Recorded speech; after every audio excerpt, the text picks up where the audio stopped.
Disiarkan langsung dari Kementerian Kesehatan Republik Indonesia, Radio Kesehatan untuk Indonesia, Radio Kesehatan untuk Indonesia yang lebih sehat. Selamat sore Sobat Sehat ya, kembali lagi bertemu dengan saya Audi Ramantio dan saatnya kita masuk ke segmen siaran sehat bersama Dr. Reisa. Nah Sobat Sehat, ini ada penyakit tidak menular yang masih menjadi tantangan ya dalam permasalahan kesehatan di Indonesia. Nah salah satunya adalah hipertensi atau tekanan darah tinggi. Nah, penyakit hipertensi ini sering banget nih menjadi keluhan sehingga masyarakat terkadang menyadari saat penyakit tersebut sudah tidak terkontrol dan terjadi berbagai kompilasi penyakit lainnya. Sore ini akan kita bahas lebih dalam lagi dalam topik ketahui tekanan darah kita, cegah dan kendalikan hipertensi bersama dengan narasumber kita yang sudah lama tidak bersua di Radio Kesehatan, yaitu Dr. Reisa Broto Asmoro. Halo, selamat sore, Dr. Reisa. Halo, selamat sore, sobat sehat semuanya. Senang sekali bisa ngobrol-ngobrol lagi nih sama Mas Audi nih. Iya, senang banget ya kita akhirnya kedatangan kembali Dr. Reisa di Radio Kesehatan, tentunya di program Siaran Sehat bersama Dr. Reisa. Gimana kabarnya, Dok, hari ini? Alhamdulillah baik, sehat. Mas Audi sehat, Alhamdulillah Mas Anton sehat juga selalu sehat nih, ya. Dr. Reisa. Oke, sobat saya mau mengingatkan ya, dalam talk show sore kali ini bisa disimak melalui live Instagram Radio Kesehatan, Instagram @kemenkes_ri, dan sobat sehat yang ingin bergabung bertanya seputar topik dapat mention melalui @Radio Kesehatan maupun @kemenkes_ri atau melalui WhatsApp di 082136362018. Baik. Dokter Reza, ini kita akan membahas lebih dalam tentang hipertensi nih Sobat Sehat ya. Ini sebetulnya orang kalau udah disebut hipertensi nih, ini artinya tekanan darahnya sudah tinggi dan seberapa tinggi sih dok tekanan darahnya? Oh, oke. Sobat sehat, mungkin ada yang pernah dengar darah tinggi gitu ya. Hipertensi sebenarnya ya itu yang diukur itu sebenarnya adalah tekanan yang ada di dalam pembuluh darah kita. Nah, kalau misalnya tensi tinggi gitu ya, itu biasanya lebih atau sama dari 140 mmHg pada sistoliknya atau bawahnya itu yang atas ya, biasanya kan ada atas dan bawah nih. Nah, yang atasnya tuh atau sistoliknya itu lebih dari atau sama dengan di 140, terus yang bawahnya eh, namanya diastolik itu lebih atau sama dari 90 mmHg. Jadi kalau Hmm. biasanya kita normal-normalnya nih, mungkin pernah tahu ya, ada yang wah normal 120 per 80 gitu kan. Nah, kalau udah 140 per 90, nah itu udah disebut darah tinggi itu. Mm-mm. Ya betul ya Sobat Sehat ya. Jadi ini kayak tes, ini untuk mengingatkan ya Sobat Sehat, ini tes tekanan darah tinggi kalau misalnya kita bisa ke dokter gitu kan ya. Terus Hmm, dipakein yang di lengan kanan kiri itu ya dok ya. Terus dia iya, ditekan tekan tekan, tensimeter namanya. densimeter akhirnya keluar tuh angka. Misalkan kalau udah sampai 140 Nah, per 90 misalnya, itu berarti udah masuk tekanan darah tinggi ya dok ya. itu O- hipertensi. Oke, nah hipertensi ini juga sering banget disebut yang namanya silent killer nih. Kenapa dok? Memangnya dampak dari hipertensi ini apa dok? Iya, serem ya namanya silent killer gitu ya. Tapi memang seperti itu gitu. Hipertensi sendiri itu mungkin seringkali tidak punya gejala. Jadi orang yang mengidap hipertensi atau tekanan darahnya tinggi nggak tahu nih kalau ternyata dia punya resiko penyakit itu gitu, sedang mengalami gitu kan. Nah, apalagi kalau misalnya ternyata dia punya penyakit lainnya atau istilahnya penyakit penyerta atau penyulit atau bahkan dia sudah punya komplikasi. Nah, biasanya tuh sudah mulai muncul gejala lain itu tuh yang baru tahu nih, baru periksa, baru ada keluhan, baru deh dia tahu kalau ternyata punya darah tinggi hipertensi gitu. Karena memang si hipertensi ini sendiri itu kan penyebabnya beragam dan komplikasinya juga beragam.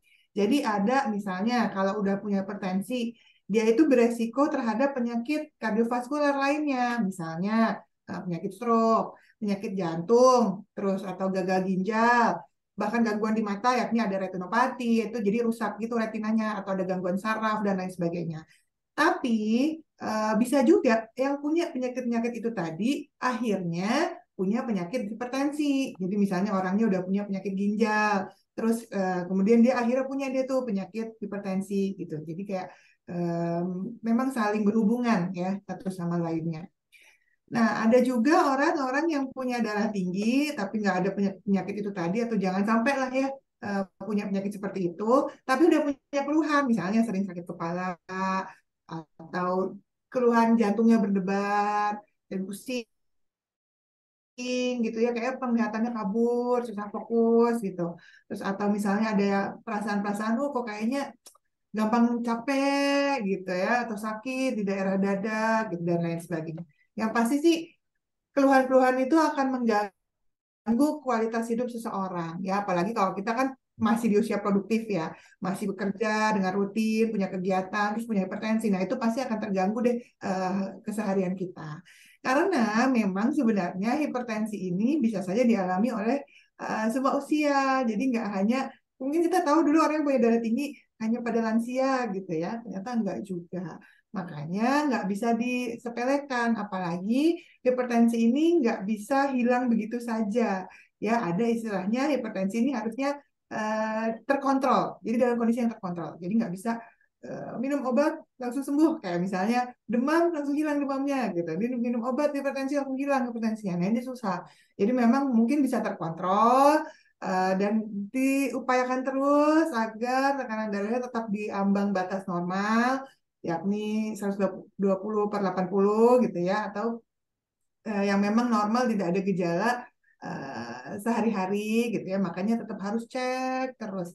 Yang namanya orang yang sudah didiagnosis punya hipertensi pasti harus rutin cek ke dokter, karena paling enggak kita harus tahu gitu rata-rata tuh hipertensinya tuh dalam level yang seberapa. Jadi kalau misalnya punya tensimeter di rumah, rutin-rutin cek. Kalau enggak, ya udah ke vaskes terdekat, ke puskesmas gitu kan. Cek dalam kondisi seperti apa. Jadi karena ini silent killer, kadang-kadang nggak ada gejala juga, ya jangan tunggu ada gejala atau ada keluhan baru ngecek. Jadi ini penting sekali buat orang-orang yang punya faktor resiko terutama terhadap hipertensi, atau punya riwayat hipertensi atau punya keturunan hipertensi. Nah, itu harus rutin-rutin medical check up, seperti paling nggak tensimeternya nih harus disiapkan atau paling nggak ke vaskes terdekat. Oke, memang perlu ya untuk rutin cek kesehatan supaya kita tahu nih tekanan darah kita berapa. Apakah Hmm, kita ini pusingnya cuma pusing biasa atau ternyata ada pusing-pusing ya, hipertensi nih, ya, ya. Dokter Isa. Atau hipertensi muncul kalau di tanggal tua ya. Nah, itu juga tuh ya tanggal tua nih, karena itu juga tadi ngomongin soal hipertensi ini adalah penyakitnya orang tua nih. Nah, ini terkait sama mitos atau fakta tentang hipertensi nih, Dok. Sama juga tadi Dokter Reza bilang uh, hipertensi pas tanggal tua ya, jadi sering marah-marah ya, apalagi kemarin tuh lagi tiket war, Coldplay, nggak dapet tiket, marah-marah. Ah, kenapa nggak dapet tiket tuh? Hati-hati bisa hipertensi, jangan sering marah-marah. Nah, ini gimana, Dok? Ini mitos atau fakta, Dok? Untuk Wah, nggak tahu hipertensi. ini pasti yang lagi nonton juga pasti ada nih yang kemarin ikutan war tiket, selesai nih nggak bisa, nggak dapat, langsung jangan-jangan tensinya naik nih. Eh, Iya Tapi nih, emang gimana harus nih? dibedakan ya, karena hipertensi sendiri itu ada yang sifatnya memang sudah jadi penyakit permanen gitu ya, ada yang ya karena faktor stres, tekanan naik sementara tekanan darahnya, habis itu turun lagi. Karena kan degup jantung juga mempengaruhi, kita deg-degan nih, wah lagi di depan komputer nih, lagi aduh berusaha masuk nih beli tiketnya misalnya. Terus ya itu kan ada hormon yang bekerja di situ ya kan, ada adrenalin yang bekerja di situ, pasti akan tekanan darah kita naik sementara. Tapi kalau enggak, ya ada ya orang-orang yang memang lagi nggak ngapa-ngapain aja nih, misalnya lagi dalam faktor istirahat gitu ya, ternyata tekanan darahnya memang sudah tinggi. Nah, ini yang kita harus bedakan gitu ya, dia sementara atau memang dia memang mengalami gitu hipertensi. Nah, makanya kita harus tahu faktor resiko hipertensi itu ada dua, yang bisa diubah sama yang nggak bisa diubah. Yakni misalnya faktor umur ya, ini nggak bisa diubah, udah pastilah ya. Karena memang faktanya semakin bertambah usia, faktor risiko hipertensinya juga makin ada, makin besar gitu. Kemudian yang tadi sudah saya sebut, ada faktor keturunan atau faktor dari keluarga. Jadi riwayat keluarga misalnya uh, salah satu orang tua atau kedua orang tuanya punya hipertensi. Nah, itu memang ada ya resiko anaknya juga mengalami hipertensi nanti pada saat dewasanya gitu misalnya.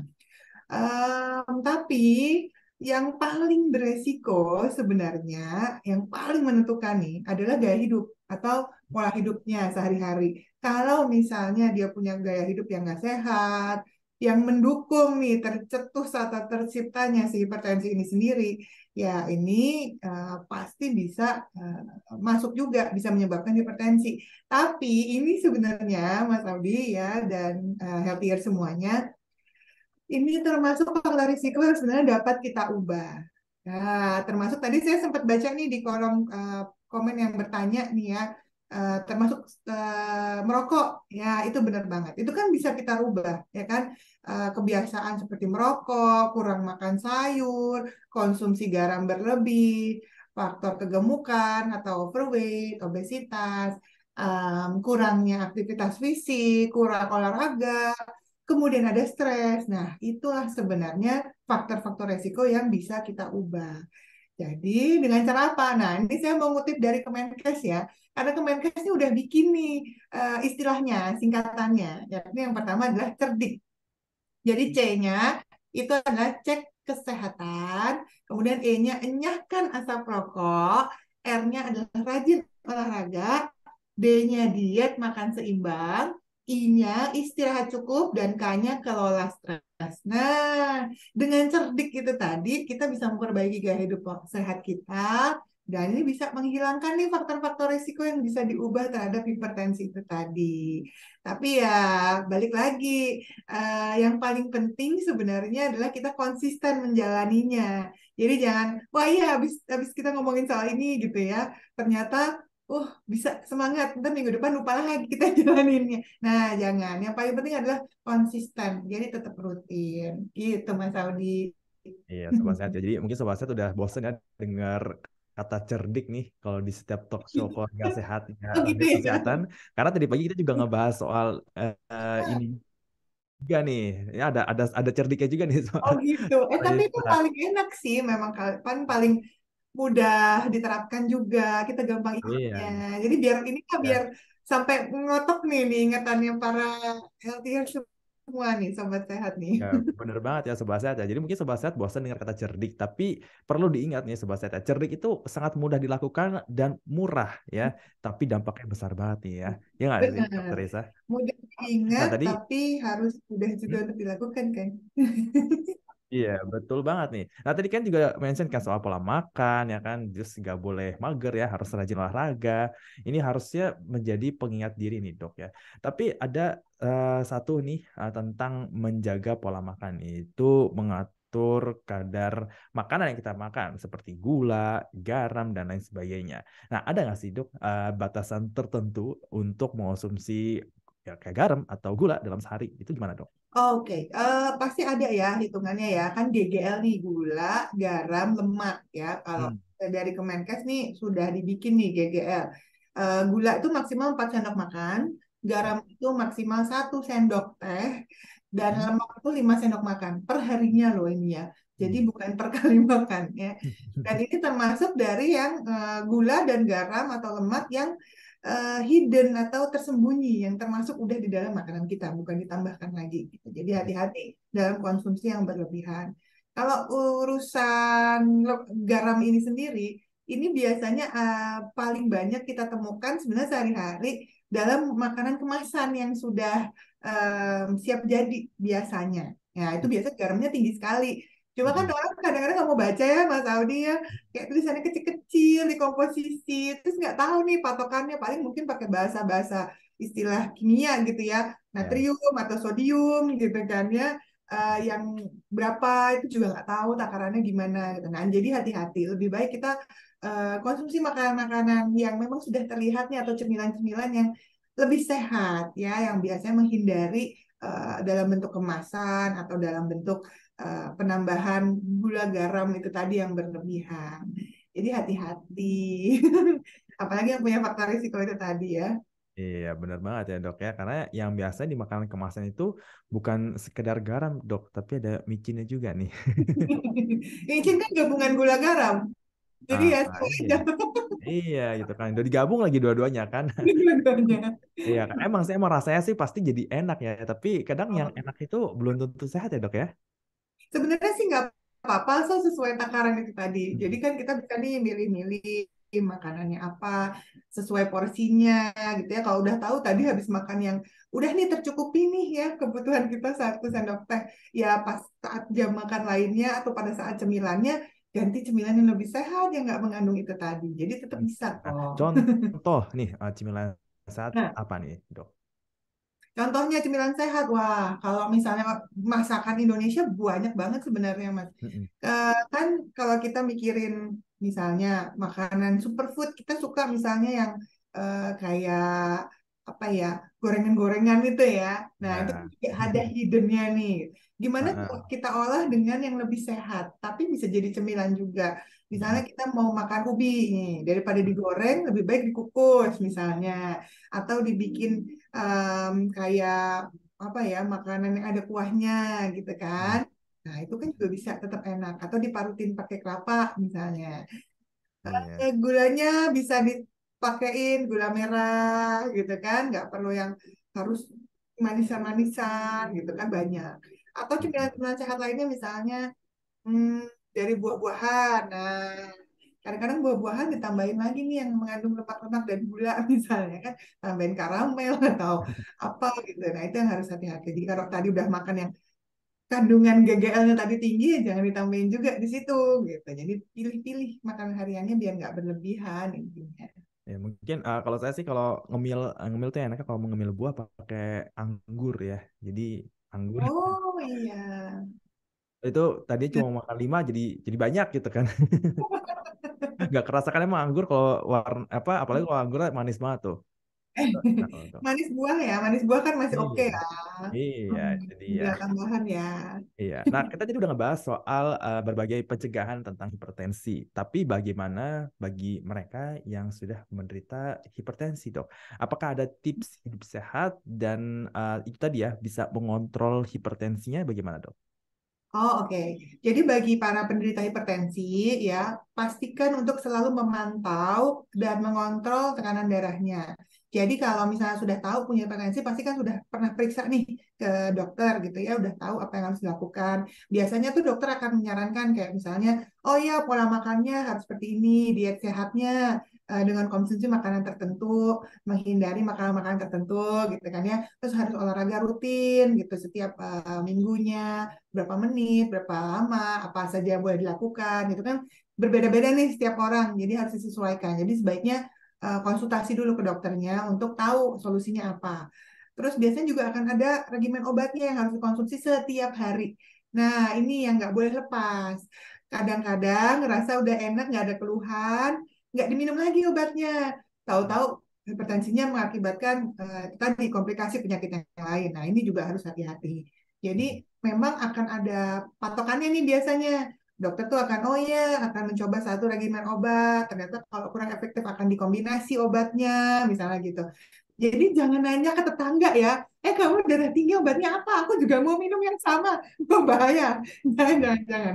Jangan ikutin, karena setiap orang bisa berbeda. Terus juga yang efektif yang mana itu juga berbeda-beda. Nanti akan ada riwayat dari dokternya. Terus bisa juga, misalnya bulan ini dikasih pengobatan seperti ini, bulan depan kok diganti. Nah, itu bisa aja. Jadi makanya harus cek lagi, misalnya bulan depannya gitu kan. Ya, yang pasti sih ya patuh aja ya. Jadi kalau misalnya minum obat ini setiap berapa kali sehari, jangan bikin takaran-takaran sendiri. Nah, ini kadang-kadang orang udah, ini kayaknya kebanyakan dosisnya, kurangin sendiri. Nah, itu bahaya. Karena itu tadi, this is penyakit yang silent killer itu tadi ya. Jadi kadang-kadang kalau udah nggak ada keluhan, gejala dari komplikasinya, nggak ada yang kita rasakan, tahu-tahu fatal. Nah, ini hati-hati. Aku juga mau nambahin sesuai yang di Kemenkes ini sering dibahas juga nggak nih Mas Audi nih. Namanya Ya. patuh. Patuh. Dibahas Apa juga. tuh, Dok? Patuh, P-nya periksa kesehatan secara rutin dan ikuti anjuran dokter. A-nya adalah atasi penyakit dengan pengobatan yang tepat dan teratur. T-nya tetap diet dengan gizi seimbang. U-nya adalah upayakan aktivitas fisik dengan aman, hanya adalah hindari rokok, alkohol, dan zat karsinogenik lainnya.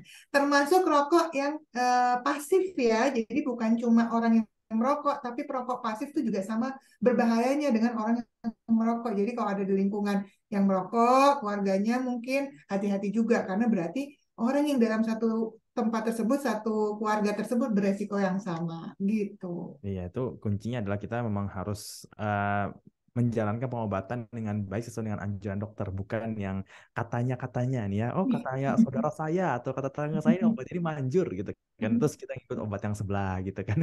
Gitu, gitu. Dan juga patuh. Nah, tuh Sobat Set, kalau bosan sama cerdik, ada lagi namanya patuh nih Sobat Set ya. Jadi ya, periksa kesehatan secara rutin, atasi penyakit dengan pengobatan yang tepat dan teratur, tetap diet dengan gizi seimbang, upayakan aktivitas fisik dengan aman, dan juga hindari asap rokok termasuk perokok pasif. Nah, kemudian nih, dok, bagaimana dengan kekhawatiran penderita hipertensi nih bahwa dengan mengonsumsi obat rutin ini sebenarnya bisa bikin sakit ginjal nih, dok ya. Sehingga mungkin ada sebagian yang mungkin memilih alternatif yang lain, misalkan minum jus seledri ya, atau jus timun ya, konsumsi jahe ataupun bawang putih. Ini gimana anggapannya? Oke, ini termasuk mitos sebenarnya ya, karena terkait obat yang dikonsumsi itu pasti kalau sesuai anjuran dan dosis yang disarankan oleh dokternya, pasti sudah ada takarannya dan itu sudah dihitung sesuai batas yang aman. Selama kita juga menjalankan gaya hidup yang sehat, yakni konsumsi air yang cukup. Karena kita kan ada patokannya tuh minimal misalnya 2 liter per hari. Nah itu mau minum obat rutin, nggak minum obat rutin juga tetap harus konsumsi kan ya untuk menghindari apa? Resiko penyakit ginjal. Begitupun bagi para penderita hipertensi yang mengkonsumsi obat dengan rutin. Nah, kalau kita mengandalkan misalnya di luar pengobatan medis, menggunakan alternatif gitu ya, juga tetap harus dengan anjuran dari dokternya. Kadang-kadang kalau nggak kita apa ya konsultasi, terus kita main minum-minum sendiri tanpa ada ini ya malah bahaya karena kan kita nggak tahu nih efeknya ke badan kita seperti apa.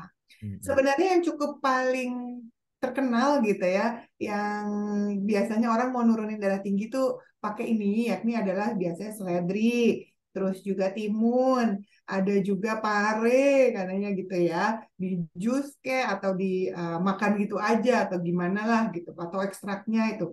Nah, sebenarnya bisa aja bermanfaat selama memang masih bisa dikonsumsi dengan batas yang normal atau memang ya sebagai ajupan biasanya itu tambahan kadang-kadang em, dokter juga menyarankan kalau memang ternyata kita misalnya sama sekali nggak konsumsi makanan yang dianjurkan kayak misalnya nggak mau makan sayur nggak mau makan buah-buahan kacang-kacangan biji-bijian gitu kan ya nah itu bisa ditambahkan juga dari asupan misalnya dari seledrinya dari timunnya gitu kan karena memang ada komposisi yang mengandung zat-zat tersebut itu tadi. Karena kan di dalam si seledri sendiri ini juga banyak ya, ya misalnya ada kayak zat-zat apigenin di situ, ada talides di situ, yang gitu-gitu.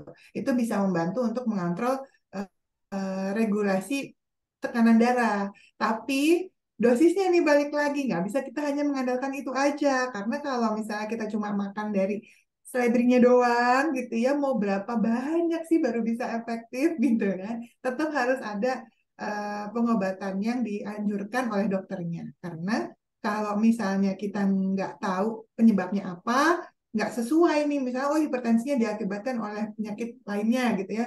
Terus itu tidak kita perhatikan, kita ignore gitu aja, kita maunya minumnya dari yang timun dan seledri aja, kan nggak jadi solusi untuk mengobati penyebabnya gitu.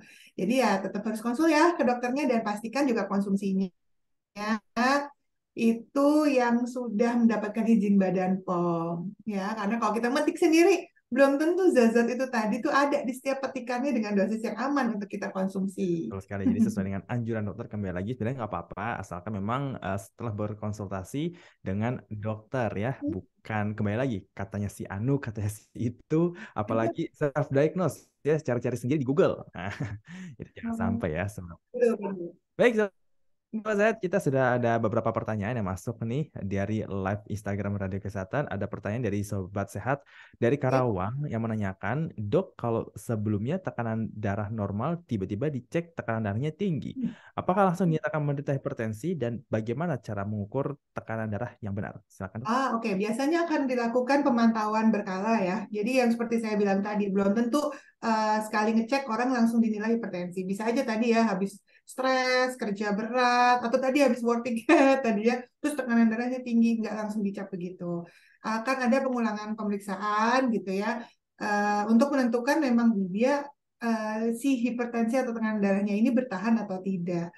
Kalau misalnya, oh karena pengaruh ya, kelelahan, stres gitu ya, itu biasanya nggak permanen. Tapi kalau memang sudah punya penyakit hipertensi, mau dicek terus-terusan juga kalau nggak jalani pengobatannya ya akan tetap terus ada hipertensinya gitu. Jadi ya harus cek dalam kondisi yang sedang dalam rileks ya, situasi yang rileks, nggak dalam tekanan, terus juga dilakukan pengulangan pemeriksaan. Baik, intinya adalah memeriksa secara rutin dan dilakukan saat dalam keadaan rileks, bukan dalam keadaan tekanan. Oke, pertanyaan selanjutnya ada dari Alice Christine 21. Apakah benar tensi seseorang itu tergantung atau disesuaikan dengan usia? Silakan, Dok. Iya. Betul sekali. Jadi memang tekanan darah pada manusia itu memang bisa dibedakan berdasarkan usia ya. Kalau misalnya kita bedakan kan yang namanya bayi, baru lahir, terus remaja, dewasa muda, sampai lansia gitu akan beda-beda sebenarnya. Cuma kita kan nggak bisa ngitung per 0 koma gitu ya. Biasanya kita sama ratakan aja sistol diastoliknya. Makanya rata-rata di usia produktif nih, usia dewasa, itu patokannya normalnya adalah 120 per 80. Itu normalnya. Tapi sebenarnya secara spesifiknya ada, yakni misalnya usia 21 sampai 25 tahun. Sistolnya tuh 120,5 mmHg. Diastoliknya itu 78,5 mmHg. Nah, itu kan terlalu spesifik ya. Apalagi kalau kita pakai tensimeter itu yang kita dengar di kuping. Jadi pas baca, oh ini ternyata belum sampai nih kira-kira nih 80 dibulatkan ke atas gitu ya. Nah, itu kan kira-kira aja. Karena memang sebenarnya ada patokannya berdasarkan usia. Yang pasti, tapi yang masuk hipertensi itu ya tadi di atas 140 per 90 tadi. Kalau hanya salah satu, nah itu harus dilakukan berulang juga. Misalnya, oh atasnya 160 tapi bawahnya 80. Ini gimana? Apakah termasuk hipertensi juga? Ya, termasuk karena memang ya sudah ada nih yang di atas, ya kan? Sistolnya udah tinggi, ya termasuk. Jadi apa yang harus diperbaiki? Karena kalau yang atas doang yang tinggi dengan bawah doang yang tinggi itu juga ada nih bedanya nih dalam proses terapinya nanti. Atau kok bawahnya doang yang tinggi? Nah, ini berarti ada sesuatu gitu. Nah, ini juga harus menjadi sarana untuk mendeteksi penyebab. Biasanya kalau diastolik yang tinggi juga kan ada faktor penyebabnya. Karena kok sistolnya rendah. Nah, ini yang harus jadi pengobatan, target pengobatannya. Jadi balik lagi ya kalau sudah mulai apa ya sudah mulai menyadari adanya faktor resiko dan juga pengen tahu sekarang kondisinya seperti apa, sebaiknya semua orang melakukan medical check up. Kalau didapatkan di atas 140-90, ya selalu lakukan pengontrol atau mengetahui secara rutin gitu ya kondisi tekanan darahnya. Oke, nah ini soal medical check up itu sendiri, Hmm. dokter, saya ini bisa dilakukan di fasilitas kesehatan apa aja nih, Dok? Apakah harus ke rumah sakit atau mungkin puskesmas aja udah bisa? Oh, setahu saya bisa ya. Kalau dari pengecekan kesehatan, semua semua orang bisa ke fasilitas kesehatan terdekat, baik Hmm. dari puskesmas, dari klinik, rumah sakit umum juga bisa, ya kan umum daerah atau umum nasional, di mana-mana bisa. Ya, jadi nggak harus apa ya, kayak nggak harus harus pergi ke tempat mana gitu. Karena semua orang kalau untuk mengukur tekanan darah pasti bisa ya, selama ada alat pengukur tensimeternya di situ. Betul sekali ya Sobat Sehat ya. Jadi segera lakukan cek kesehatan jika memang sudah ada indikasi nih ke arah hipertensi di fasilitas-fasilitas kesehatan terdekat. Baik, Dokter Reza, sudah 30 menit nih kita ngobrol-ngobrol soal hipertensi, nggak kerasa ya sudah lewat 30 menit. Sebelum kita tutup talk show pada sore hari ini, boleh Dokter Reza untuk memberikan pesan-pesan sehat Hmm. kepada Sobat Sehat yang mendengarkan. Silakan, Dok. Oke, sobat sehat, healthier semuanya. Terima kasih ya dari tadi sudah menyimak. Mohon maaf, nggak semua pertanyaannya bisa dijawab. Tapi saya cuma mau ingetin untuk selalu melakukan pemeriksaan paling tidak 1 sampai 2 kali lah dalam setiap bulan gitu ya, sebagai bentuk pencegahan dari hipertensi sendiri. Tentunya harus didampingi dengan gaya hidup yang sehat.